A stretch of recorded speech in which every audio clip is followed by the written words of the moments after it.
আমি বলছি যে আপনারা এটা আমার দেখানোর দরকার ছিল না, আপনারা এমনি পারবেন। ইলেকট্রিসিটি চার্জটা, আচ্ছা দেখেন দেখেন মিটার রিডিং ডেট করছি কিনা? সবাই সবাই করছি? এখন যারা প্রেজেন্ট আছেন সবাই করছি?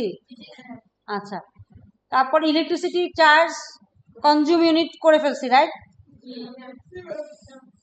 যার জন্য ঘুম চলে আসছে। হ্যাঁ, এটাই হলো কনজিউম ইউনিট। এই যে এখানে কারেন্ট থেকে তাকে বিয়োগ করছি, প্রিভিয়াস ইউনিটকে বিয়োগ করছি। এবার ইলেকট্রিসিটি চার্জ দেখেন, আমাদের বাসা বাড়িতে আমরা যেভাবে ইলেকট্রিসিটি চার্জ গণনা করি এটা সেভাবে হবে না। খেয়াল করেন, এটা সেভাবে হবে না। কেন? কারণ আমাদের স্পেসিফিকেশন যা বলতেছে, আমাদের স্পেসিফিকেশন যা বলতেছে সেই অনুযায়ী আমাকে করতে হবে।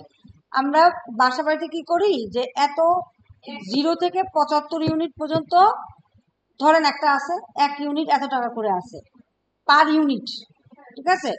তারপরে আমরা কি করি, ধরেন কেউ 120 ইউনিট খরচ করছে, তাহলে সে 75 পর্যন্ত একটা চার্জ দিবে, তারপরে 120-এর পরে ওই 75 থেকে 120 বিয়োগ করে যেটা হয় সেটার চার্জ দেয়। এইভাবে হচ্ছে ক্যালকুলেশনটা করা হয় বাসা বাড়িতে। বাট এইখানে একদম স্ট্রেট ফরওয়ার্ড, যে ইফ, এখানে খুবই স্ট্রেট ফরওয়ার্ড, এখানে এত কিছু চিন্তা করার কোনো প্রয়োজন নাই।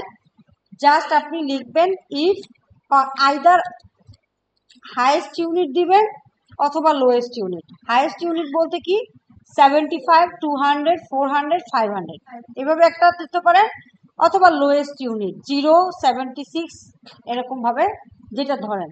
প্যারামিটার কি এখানে, আমার কনজিউম ইউনিট যদি 75 এর নিচে বা তার সমান হয় তাহলে প্রত্যেক ইউনিটের জন্য 4.1, ঠিক আছে?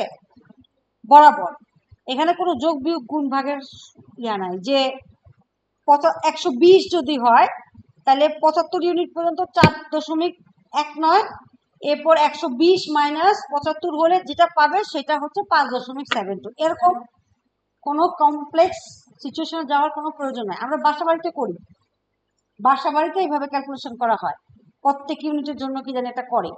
বাট এখানে খুব সিম্পল, বলছে যে এত ইউনিটের জন্য এত, এত ইউনিটের জন্য এত।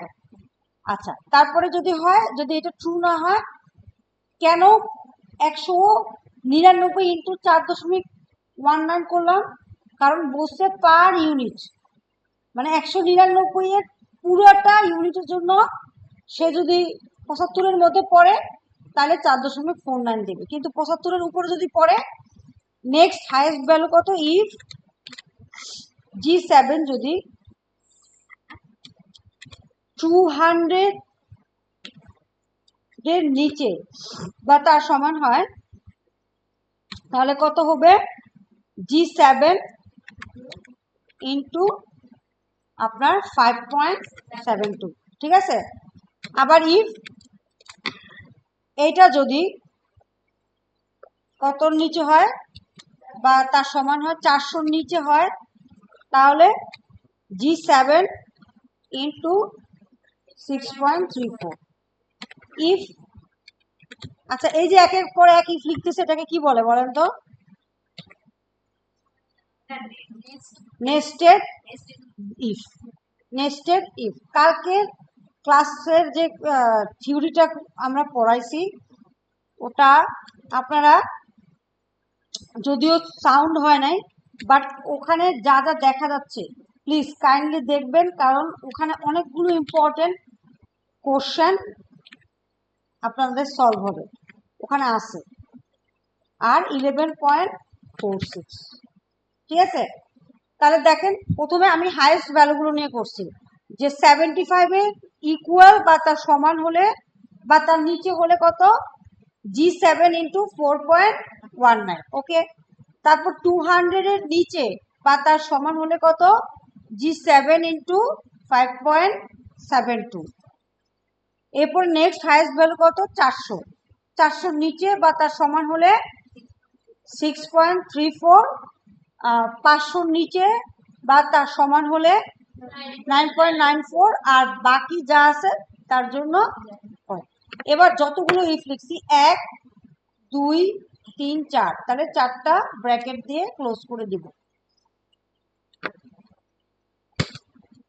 ঠিক আছে, বাস এভাবে টান দিয়ে দেবেন। ওকে, এটা একটু বলে নেই, এখানে এই সূত্রটার কথা আমি বলি।